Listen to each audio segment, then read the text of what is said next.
ഹരിനാമ കീർത്തനം ശ്രീ ബാലകൃഷ്ണൻ നായർ സാർ എഴുതിയ വ്യാഖ്യാനത്തിൻ്റെ audio book തുടരുന്നു.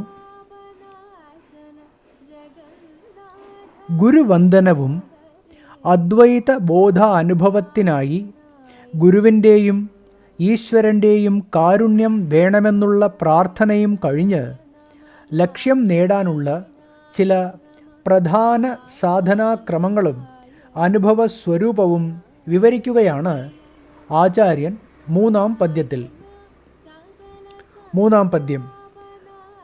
ആനന്ദചിന്മയ ഹരേ ഗോപികാരമണ ഞാനെന്ന ഭാവമത് തോന്നായിക വേണമിഹ തോന്നുന്നതാകിലഖിലം ഞാനിതെന്ന വഴി തോന്നേണമേ വരദ നാരായണായ നമഃ.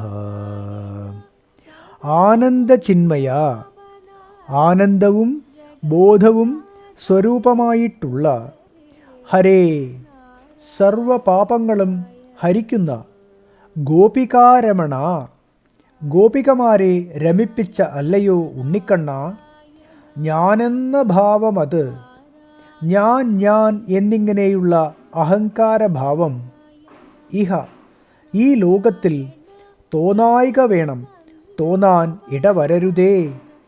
തോന്നുന്നതാകിൽ ഒരു പക്ഷേ ഞാൻ എന്ന ബോധം ഉണ്ടാവുകയാണെങ്കിൽ അഖിലം ഞാനിതെന്ന വഴി, എല്ലാം ഞാൻ തന്നെയാണ് എന്ന മട്ടിൽ തോന്നേണമേ, തോന്നാൻ ഇടവരണേ.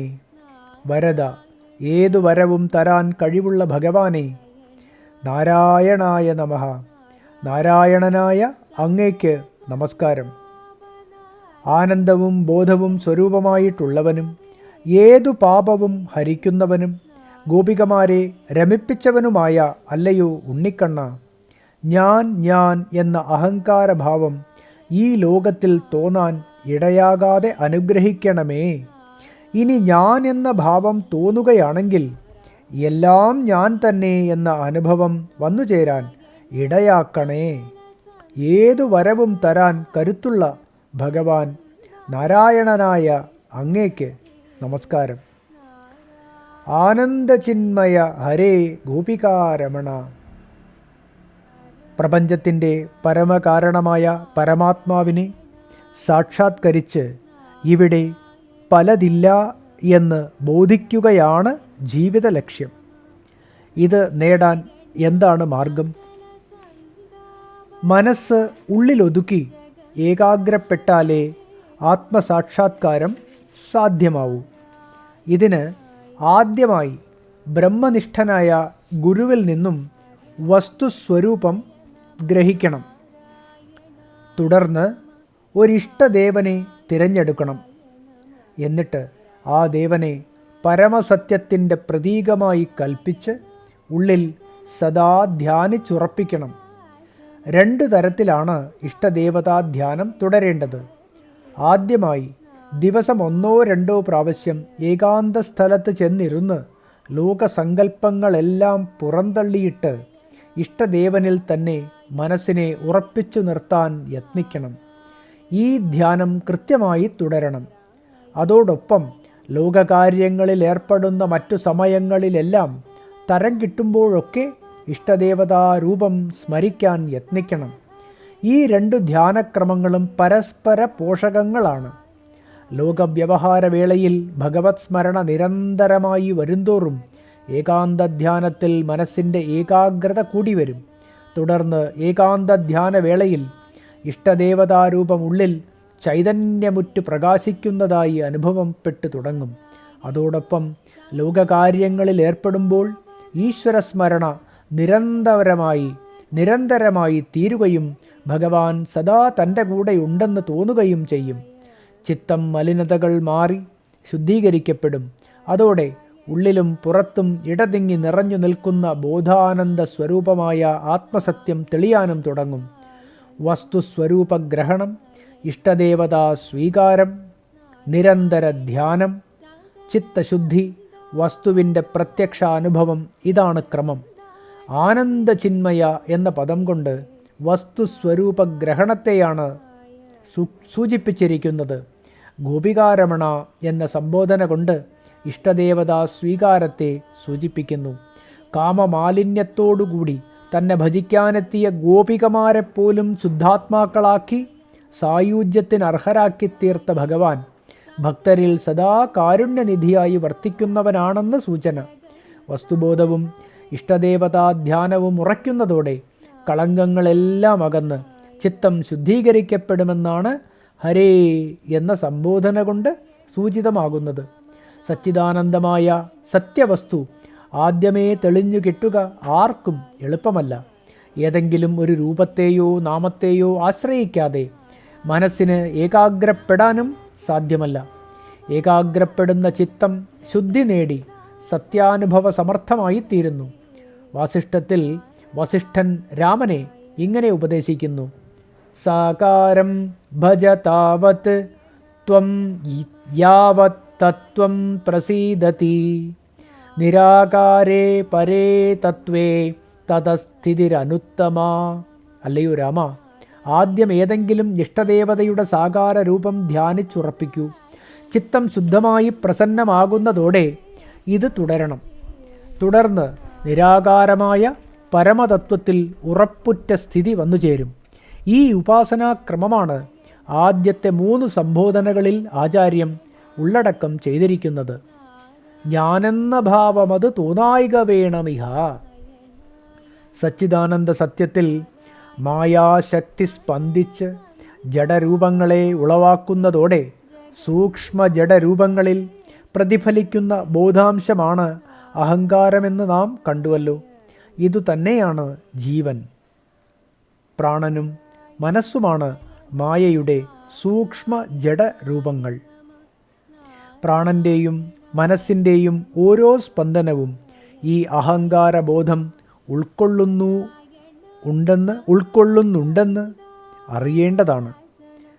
പ്രാണൻ്റെയും മനസ്സിൻ്റെയും ഓരോ സ്പന്ദനവും ഈ അഹങ്കാരബോധം ഉൾക്കൊള്ളുന്നുണ്ടെന്ന് അറിയേണ്ടതാണ്.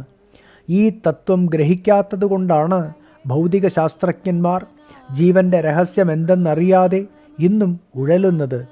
പ്രാണമനസ്പന്ദനങ്ങളിൽ രൂപം കൊള്ളുന്ന അഹങ്കാരത്തിന് പിന്നെ 2 ഗതിയെ അവശേഷിക്കുന്നുള്ളൂ. ഒന്നുകിൽ പ്രാണമനസ്പന്ദനങ്ങളെന്ന ആശ്രയങ്ങളെ ഉപേക്ഷിച്ച് ബിംബരൂപമായ സത്യവുമായി ഐക്യം പ്രാപിക്കാം. ജലത്തിലെ സൂര്യപ്രതിബിംബം ജലമുപേക്ഷിച്ചാൽ സാക്ഷാൽ സൂര്യനുമായി ഐക്യം പ്രാപിക്കും പോലെ ഈ ഐക്യപ്രാപ്തിയാണ് ജീവൻ്റെ മോക്ഷം. അതല്ലെങ്കിൽ പ്രാണമനസ്പന്ദനങ്ങൾക്കു കട്ടി വർദ്ധിപ്പിച്ച് സ്ഥൂല ശരീരങ്ങളെ ഉണ്ടാക്കിയും അഴിച്ചും അവയിൽ മാറി മാറി പ്രവർത്തിച്ചുകൊണ്ടിരിക്കാം. ഇതാണ് ജനന മരണ രൂപമായ സംസാരത്തിലെ ചുറ്റിത്തിരിയൽ. പ്രാണമനസ്പന്ദനങ്ങൾക്ക് കട്ടി കൂടുന്തോറും ഞാൻ എന്ന അഹങ്കാരഭാവത്തിന് ശക്തി കൂടും. സ്ഥൂല ശരീരങ്ങളെ ഉണ്ടാക്കി അഴിക്കുമ്പോഴൊക്കെ ആ ശരീരങ്ങളിലും അതിൽ കൂടി ബന്ധപ്പെടുന്ന മറ്റു ജഡരൂപങ്ങളിലും എൻ്റേത് എന്ന മമതയും വന്നു ചേരും. അഹങ്കാരവും മമതയും ജഡബന്ധത്തെയാണ് കുട്ടിക്കുട്ടി കൊണ്ടുപോകുന്നതെന്ന് പറയേണ്ടതില്ലല്ലോ. അതുകൊണ്ട് അവ രണ്ടും, അതായത് അഹങ്കാരവും മമതയും ഓരോ ചുവടുവയ്പിലും ജീവനെ ബോധസ്വരൂപമായ അതിൻ്റെ സ്ഥാനത്ത് നിന്നും അകറ്റിക്കളയുകയാണ് ചെയ്യുന്നത്. ബോധത്തിന് വന്നു ചേരുന്ന ജഡസമ്പർക്കമാണ് ബന്ധം. ബോധത്തിന് വന്നു ചേരുന്ന ജഡസമ്പർക്കമാണ് ബന്ധം. അതുപേക്ഷിച്ച് ബോധം സ്വരൂപസ്ഥിതി പ്രാപിക്കുന്നതാണ് മോക്ഷം. അഹങ്കാരവും മമതയും വർദ്ധിക്കുന്തോറും ജഡസമ്പർക്കം കൂടി ബന്ധം ദൃഢപ്പെടും. അഹങ്കാരവും മമതയും കുറയും തോറും ജഡസമ്പർക്കം കുറഞ്ഞ് ബോധം സ്വരൂപസ്ഥിതിയിലേക്ക് മടങ്ങും. ഈ ബന്ധമോക്ഷ രഹസ്യം അനുഭവിച്ചറിഞ്ഞ ആളായതുകൊണ്ടാണ് ആചാര്യൻ ഈ ലോകത്ത് ഞാനെന്ന ഭാവം തോന്നാനിട വരരുതേ എന്ന് പ്രാർത്ഥിച്ചിരിക്കുന്നത്. ശ്രീ ശങ്കര ഭഗവത്പാദർ ഉപദേശസാഹസ്രി എന്ന ഗ്രന്ഥത്തിൽ പ്രഖ്യാപിച്ചിരിക്കുന്നത് നോക്കുക. അഹമിത്യാത്മധീര്യാച മമേത്യാത്മീയധീരപി അർത്ഥശൂന്യ യദാ യസ്യ സ ആത്മജ്ഞോ ഭവേത്തദാ. ഉപദേശസാഹസ്രി സ്വപ്നസ്മൃതി പ്രകരണം 5-ാം പദ്യമാണിത്. ഞാൻ എന്ന അഹംബുദ്ധിയും എൻ്റേതെന്ന മമതാബുദ്ധിയും അർത്ഥശൂന്യമാണെന്ന് ആര് കാണുന്നുവോ അവൻ ആ നിമിഷം ആത്മാനുഭവമുള്ളവനായി ഭവിക്കുന്നു. തോന്നുന്നതാകിലഖിലം ഞാൻ ഇതെന്ന വഴി തോന്നേണമേ. അഹങ്കാരസ്വരൂപിയായ ജീവന് 2 ഗതിയേയുള്ളൂ എന്ന് നാം കണ്ടുവല്ലോ. അഹംഭാവവും മമതയും കുറച്ച് ജഡസമ്പർക്കത്തിൽ നിന്നും ക്രമേണ പിന്മാറി പൂർണ്ണമായ സ്വരൂപസ്ഥിതി വീണ്ടെടുക്കലാണ് അവയിലൊന്ന്. ഇതിനുള്ള എളുപ്പ വഴിയാണ് ഈശാവാസ്യ ഉപനിഷത്ത് തേന ത്യക്തേന ഭുഞ്ജീതാഹ എന്ന് നിർദ്ദേശിക്കുന്നത്. ഈ ജഗത്തിനെ ത്യജിച്ചിട്ട് ഭുജിക്കൂ എന്നാണ് ഉപനിഷത്ത് പറയുന്നത്. ഒരേ ജഗദീശ്വരൻ ഈ ജഗത്തിൽ സർവത്ര അകവും പുറവും നിറഞ്ഞു വസിക്കുന്നു.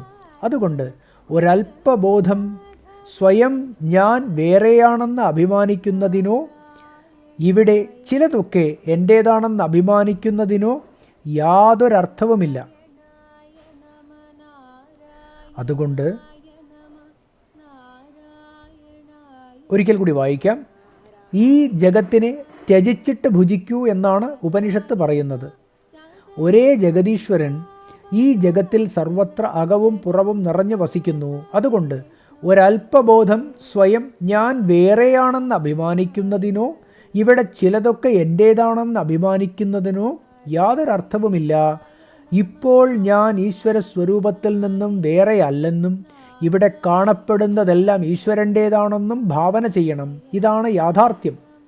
ഈ യാഥാർത്ഥ്യം അറിയുന്നത് തന്നെയാണ് ത്യാഗം. എൻ്റേതായി ഇവിടെ യാതൊന്നുമില്ല, എല്ലാം ഈശ്വരൻ്റേത്. ഈ ജഗത്ത് എങ്ങനെ ഇരിക്കണമെന്ന് അന്തിമമായി നിർണയിക്കേണ്ടയാളും ഭഗവാൻ തന്നെയാണ്. എല്ലാവരും ആ ജഗദീശ്വരൻ്റെ കയ്യിലെ വെറും ഉപകരണങ്ങൾ. ഒരാളിൽ ഈ ഭാവനകൾ ദൃഢപ്പെടുന്നതോടെ അഹന്തയും മമതയും കുറയാൻ തുടങ്ങുന്നു.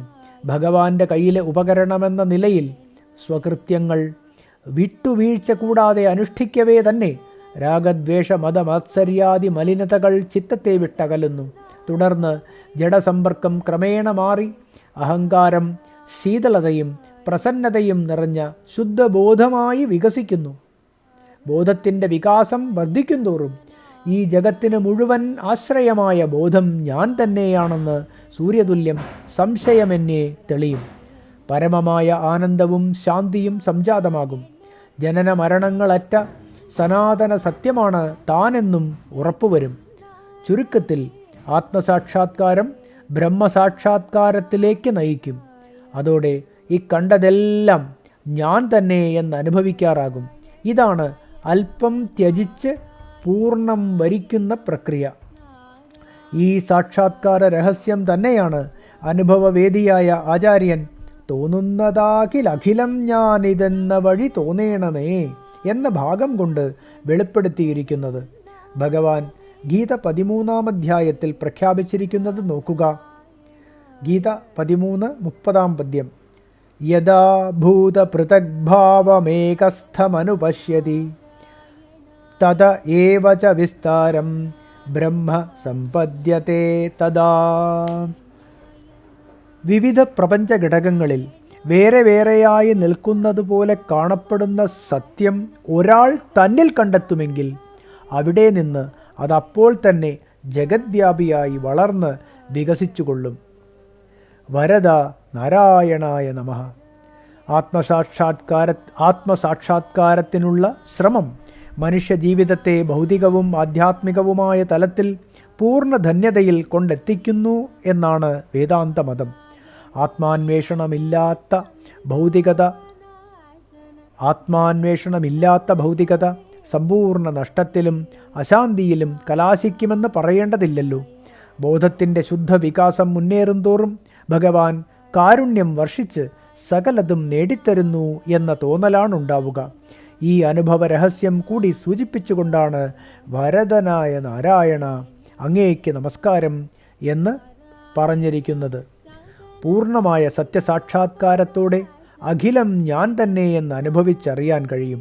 ഇക്കണ്ടതെല്ലാം ഒന്നു തന്നെ എന്നനുഭവിക്കുമ്പോഴുള്ള വസ്തുസ്വരൂപമാണ് ആനന്ദഘനമായ ബോധം. അതുതന്നെയാണ് ബ്രഹ്മം. കാണപ്പെടുന്ന പ്രപഞ്ചനാമരൂപങ്ങളെല്ലാം ഈ ബോധവസ്തുവിൽ മാറി മാറി പ്രകാശിച്ചു മറയുന്ന കാഴ്ചകൾ മാത്രം. കാഴ്ചക്കാർ എവിടെയും ബോധം തന്നെയാണ്. അവനവൻ്റെ പ്രപഞ്ച അനുഭവ വിശകലനം ചെയ്താൽ തന്നെ യുക്തിക്ക് ഇത് തെളിഞ്ഞു കിട്ടും. പ്രപഞ്ചം എത്ര വലുതാകട്ടെ, പക്ഷേ ഒരാൾക്ക് തന്നിലുള്ള ഞാൻ എന്ന ബോധകേന്ദ്രത്തെ ആശ്രയിക്കാതെ ഒരനുഭവവും സാധ്യമല്ലെന്ന് തീർച്ചയാണല്ലോ. അങ്ങനെയാണെങ്കിൽ അനുഭവരൂപമായ പ്രപഞ്ചത്തിൻ്റെ കേന്ദ്രം അനുഭോക്താവിൻ്റെ ഉള്ളിലുള്ള ഞാൻ മാത്രമാണെന്ന് തീർച്ച. ആ കേന്ദ്രത്തെ പഠിച്ചാൽ നിലനിൽപ്പിൻ്റെ മുഴുവൻ രഹസ്യം തെളിയും.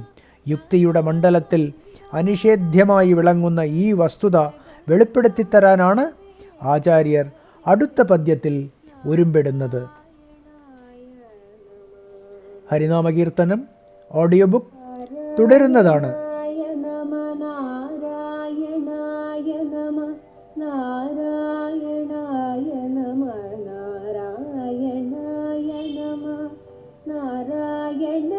സകല സന്താപനാശന ജഗന്നാഥ വിഷ്ണു ഹരേ നാരായണ.